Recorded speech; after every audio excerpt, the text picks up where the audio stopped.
सिंहासन बत्तीसी की दूसरी कहानी। जब राजा भोज दूसरे दिन सिंहासन पर बैठने को हुआ तो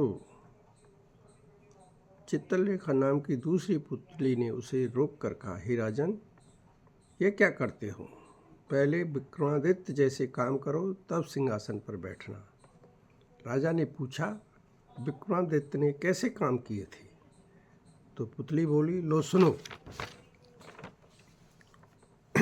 एक बार राजा विक्रमादित्य की इच्छा योग साधने की हुई। अपना राजपाट अपने छोटे भाई भर्तहरि को सौंपकर वे अंग में भभूत लगाकर जंगल में चले गए। उसी जंगल में एक ब्राह्मण तपस्या कर रहा था। एक दिन देवताओं ने प्रसन्न होकर उस ब्राह्मण को एक फल दिया और कहा, जो इसे खा लेगा वह अमर हो जाएगा। ब्राह्मण ने उस फल को अपनी ब्राह्मणी को दे दिया। ब्राह्मणी ने उससे कहा कि इसे राजा को दे आओ और बदले में कुछ धन ले आओ। ब्राह्मण ने जाकर वह फल राजा को दे दिया। राजा अपनी रानी को बहुत प्यार करता था। उसने कहा, इसे मैं अपनी रानी को दे दूंगा। उसने वह फल अपनी रानी को दे दिया। रानी की दोस्ती शहर के कोतवाल से थी।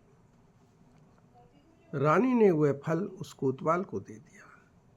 कोतवाल एक वेश्या के पास जाया करता था, अतः वह फल वेश्या के पास पहुंच गया। वेश्या ने सोचा कि मैं अमर हो जाऊंगी तो बराबर पाप करती रहूंगी, अच्छा होगा कि यह फल राजा को दे दूं। वह जिएगा तो लाखों का भला करेगा। यह सोचकर उसने दरबार में जाकर वह फल राजा को दे दिया। फल को देखकर राजा चकित रह गया।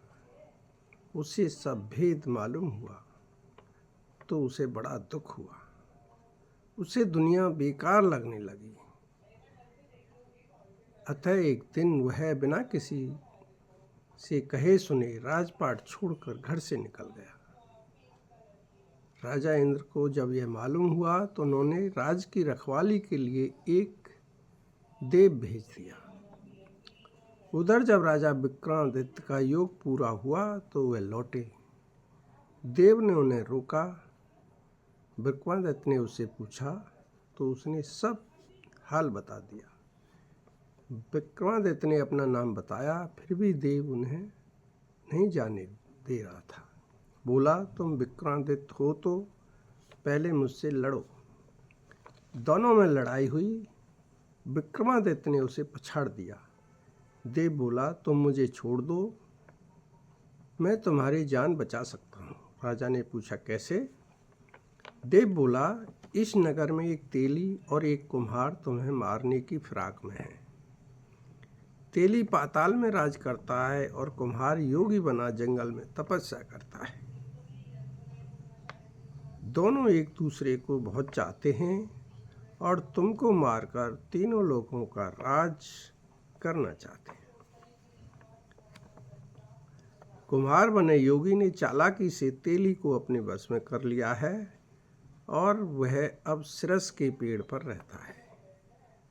एक दिन योगी तुम्हें बुलाएगा और छल करके ले जाएगा।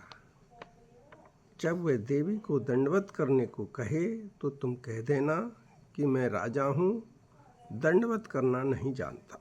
तुम बताओ कि कैसे करूँ? योगी जैसे ही सिर झुकाए, तुम खाने से उसका सिर काट देना। फिर उसे और तेली को सिरस के पेड़ से उतार कर देवी के आगे खौलते तेल की कढ़ाई में डाल देना। राजा ने ऐसा ही किया जैसा कि देव ने कहा था। इससे देवी बहुत प्रसन्न हुई और उसने 2 वीर उसके पास भेज दिए। राजा अपने घर आए और राज करने लगे। दोनों वीर राजा के बस में रहे और उनकी मदद से राजा ने आगे बड़े बड़े काम किए। इतना कहकर पुतली बोली, राजन, क्या तुम में इतनी योग्यता है? तुम जैसे करोड़ों राजा इस भूमि पर हो गए हैं। इस तरह दूसरा दिन भी निकल गया और पुतली उड़ गई। राजा भोज ने एक दिन और सिंहासन पर बैठने का कार्यक्रम टाल दिया। आपका अतीत ही आपकी शिक्षा है, आपका भविष्य आपकी कल्पना है, केवल आपका वर्तमान ही आपकी वास्तविकता है। अतः वर्तमान में ही जीने की कोशिश करनी चाहिए। दोस्तों, आपको कैसी लगी ये कहानी सिंहासन बत्तीसी की? अवश्य कमेंट करें। यदि अच्छी लगी हो तो चैनल को लाइक, शेयर और सब्सक्राइब अवश्य करें। धन्यवाद।